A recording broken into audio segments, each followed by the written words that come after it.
This is a little bit different because it's just kind of a walkthrough of the BETAK, which is the thing in the kitchen. It's a weird vertical whack-a-mole game.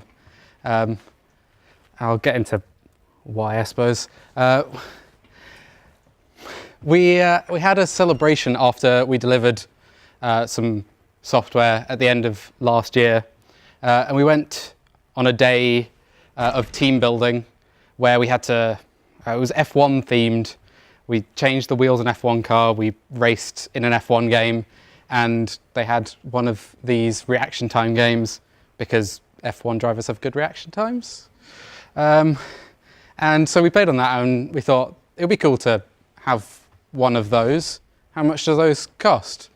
And turns out they'd probably paid about £500 for the hire for the day. And we were like, we could probably just build one for that. Not, because if it costs £500 for the day, then you go on the website and they don't even tell you what the cost is. You don't want to know.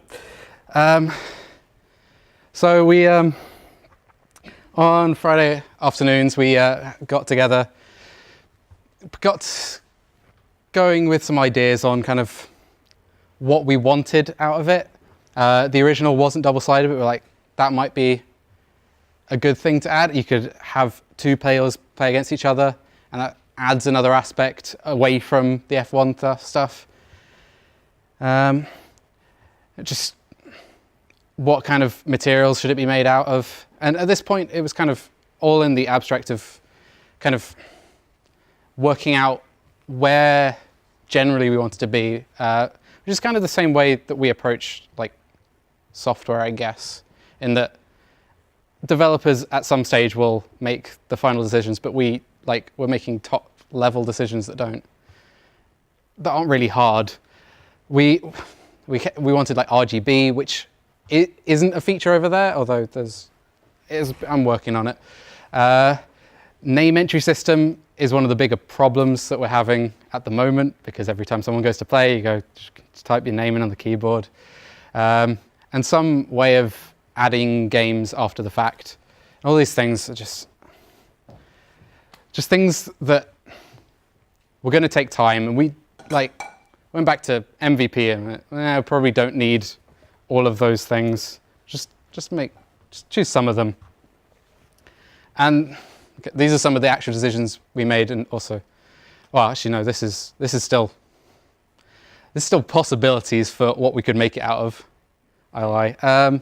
There's like, do you want wood? Do you want one crazy idea, like, how much does a rack cost? Oh, racks are pretty cheap. We just put some sides on that. Yeah. PVC frame, just a little bit. Not very solid compared to what we have, which is insanely solid.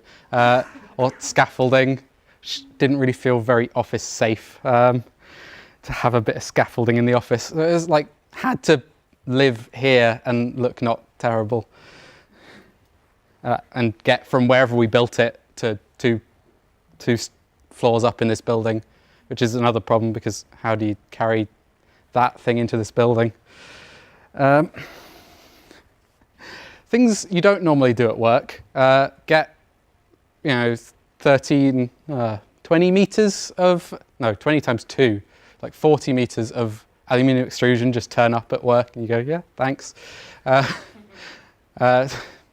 Plywood sheet, which we bought the morning of the build, just went out to local building supplier who just cut it for us. So we ended up with all this stuff to make a huge, like 2 meter by, well, nearly 2 meter board, which actually turns out to be bigger than the original, because we didn't turn up to the day out of the F1 and go, oh, let's tape measure. Oh, it's okay. It was just all working off the internet, and I think Rich came up with some ballpark figures, and it's huge. So now we get into the pictures. This was the day of us building it. I haven't touched on that. Yeah, the whole thing was put together in a day. There was all these planning phases, but it all came together into this day at Leeds Hackspace, which is a great place if you want to put some stuff together. I mean, the problem is we couldn't build it here because we needed a few power tools, which, again, not office safe. And honestly, there were some tools there that none of us even owned that were really helpful. So let's go through a bit of that. This thing, oh. So we had to make like 20 cuts to pieces of metal, and that's not fun. So this thing literally just sits there and saws for you and then stops when it's done, somehow. It just drops off the end. Kev took the opportunity to buy a tapping tool. So it's held together by 80mm bolts, because, you know, if you're doing overkill, why not? So Kev tapped all of them, and then we went to put it together and went, you've done the whole length of the tapping tool, but it's not deep enough. Just do it again, maybe. I think we did manage to escape cutting any of the bolts.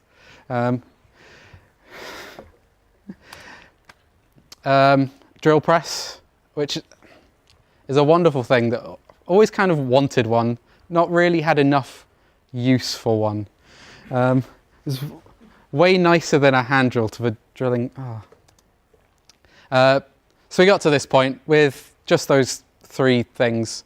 We had one side of the outer frame assembled, and it's slightly asymmetric because we had to like work around where we were going to put buttons within the thing. So the middle button can't have a line going across it. So it has to be up there so that you can fit all the things. And then we got to actually mounting all the buttons in the wood that we bought. And how would you go about drilling an 80mm hole in a piece of wood? Well, you get a hole saw, and you didn't have that. So what we ended up doing, there we go, is using a CNC machine to CNC an 80mm circle, and then getting a router and routing out every 80mm circle one at a time, which actually is better because there's a thing to stop them rotating, and there you go. And by doing the CNC work and then doing that, you get that little notch for free, which is it's probably not worth it. Working our way up the stack from hardware, I was somewhat responsible for most of the electronics on the project, but we wanted to build it from the point where we were having the meetings. We want to build it in 2 weeks, and I kind of wanted some all singing, all dancing hardware. And if you know how long it takes to get things from China, 2 weeks is not much time. So I threw something together and hoped for the best, which, well, here's the design, and here's a bodge, which there were plenty of, but I managed to, I basically spent the whole day while everyone else was building the thing, bodging the thing. And of course, once I was done bodging the thing, it still didn't work. So once everyone was actually finished building, we spent the whole day. I was doing soldering, someone else was drilling stuff, someone else was cutting stuff. And we got to the end, everything was assembled, and we all just sat down and went, why doesn't it work? We spent 2 hours reprogramming a single chip where, I don't know if you know how the game works, but one light lights up and you press it. And I changed it to one light is off and you press that, and it worked fine. And then I put it back and it stopped working. And still don't know really why. But taking that out and replacing it with a fresh chip made it work. But then later putting that chip back was fine. But we eventually got to the point where at 2 a.m., and we're calling this a one-day build, 2 a.m. The next day, here is, my video doesn't autoplay.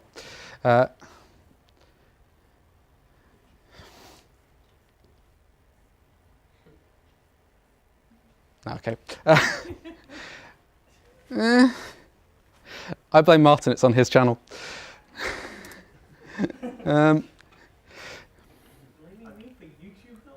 Yes. Deal with it. Right. Lastly, talking about actual software. Oh, we made ourselves all the way up. So we've got this huge game thing that we now want people to be able to program, and we want it to be fun, like a fun activity to program it as well as to play it. So we have a Git repo. This is kind of an internal open source thing where theoretically anyone in the company can clone that, write a little game mode and put a pull request back. And you go, well, we've only got one BETAK, so how do you test it? Well, you type npm install BETAK, and this includes a virtual BETAK that looks like this, and you can write your game, play your game locally, pull request your game, and then go play your game real. So it's really kind of, this is invaluable in testing games before you go do that, because people could actually be using the thing, and you don't want to be sat next to it going, can you stop playing it while I just test this? Oh, it didn't work. Oh. This was something I did in an afternoon that during my learning and development time that really helped. There we go. So it's good for me, but also, so I've been talking about other people like people that work in other programming languages in our business, and other like managers or people that have not coded for a while. It's a really nice project to be able to like refresh yourself without touching anything that's going to explode. What? Look, you just want to code, and that's okay. So I've been going around encouraging people on Fridays to have a go at that. Meanwhile, I've been working on version 2, which adds new features. I've got new circuit boards made that... Is the cats involved? I mean, that's the only No. But we've got RGB buttons and NFC for name entry in the very close pipeline that I'll be pushing up to BETAK npm very soon. And yeah, questions?